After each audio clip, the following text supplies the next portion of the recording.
Hi guys, so in this video I want to talk about something which is a bit of a sensitive topic, and I've recognised that I haven't made that many videos around loss and grief. I have spoken on this channel before about the loss of my father. I've made a video about that many years ago, 2011, and I've also briefly touched on the loss of my sister. But what I want to focus on today is just the difficulty really when it comes to losing a sibling. And I will also be talking about loss of a partner and loss of a parent, because I don't think we sometimes differentiate between the different types of loss in terms of the impact. For example, when you lose someone and it's unexpected, so it could be through suicide, it could be through a terminal illness. Actually, a terminal illness, you sometimes have time to prepare if the person knows. The loss isn't any less painful in any situation. But if you say goodbye to a family member and you expect to see them again tomorrow, and then they go out and there's a car accident, that level of loss, or the fact that you wasn't prepared or expecting that, can have a different impact on you than someone who comes back from the doctor and says they've been diagnosed. You're going to lose them, but you can possibly plan time to spend with them, or there's a preparation there. So losing a sibling, and especially I can relate to this myself, feels difficult because it's almost like a part of the family is missing, but you don't know how to. You can't put it back together, that puzzle. You can't put that piece back together. So an example would be, I have got 9 siblings. There's 9 of us now. Because I've lost a sister, when people ask how many brothers and sisters do you have, I still say there's 8 plus me, that's 9. Now I'm always in that dilemma. Do I say there was 9 but my sister died, and then people are going to ask how, or people are going to look at you differently? It's just difficult, and I've come across this before as well. I don't know if some of you might be able to relate to it. If you've lost a sibling, what do you say? Do you still say that we have this amount of siblings in our family? Do you want to go into it all the time and discuss the loss? I personally don't, because then it brings you back to that place, and then you also feel like, why do I need to be talking about this? Also, some things you can experience, and this is with any death really, is just these feelings of guilt, of anger, of sadness, of loss, missing the person.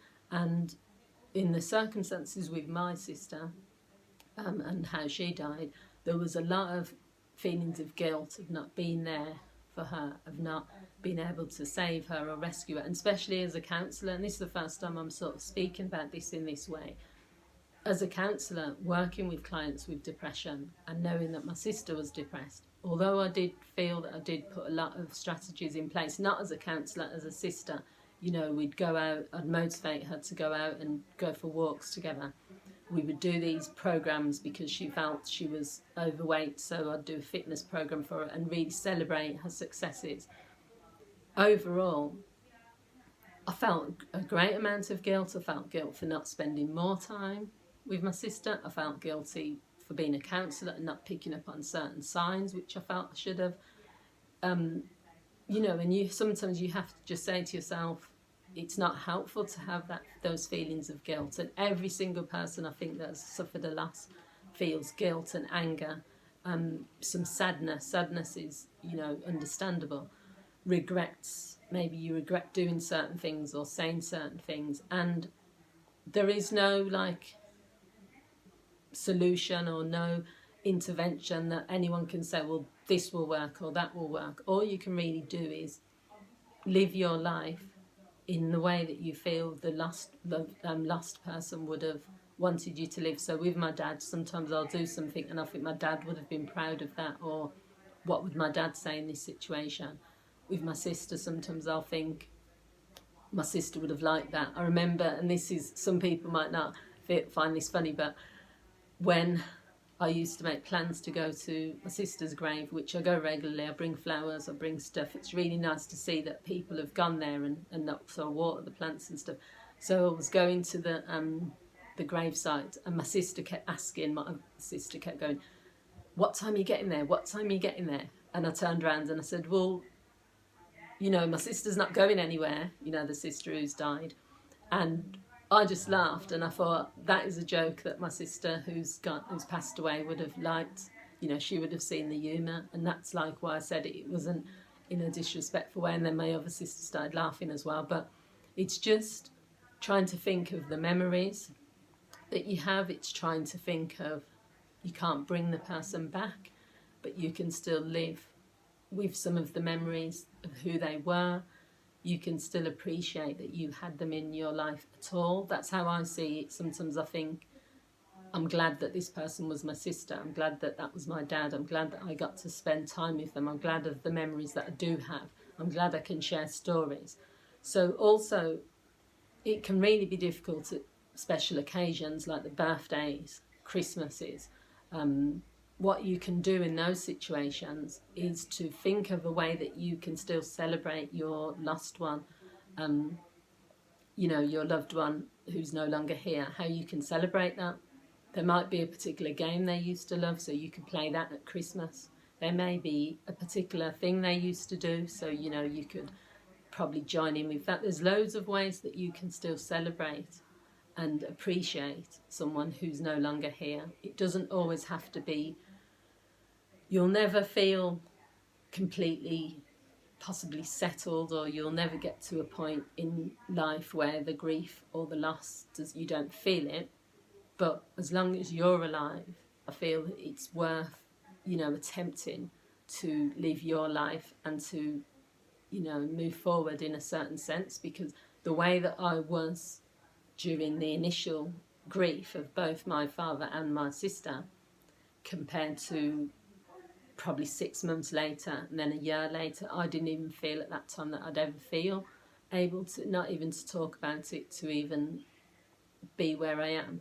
And it is because of having like those memories and talking. And don't ever feel that you can't express how you're feeling either. That's another thing that we don't always do. You almost feel guilty for talking about the person who's not here. And when it's a sister or a brother, especially for people who used to be, maybe it's your twin, you know, and you used to always be together. Maybe it's your younger brother or sister, you used to always look out for them. Maybe it's your the eldest in the family. You know, there's loads of dynamics and loads of things that can impact on how you feel. Talk about it, talk to a counsellor, talk to your family, talk to friends. Do something to remember that person by. Wear their clothes if you know, it makes you feel closer to them.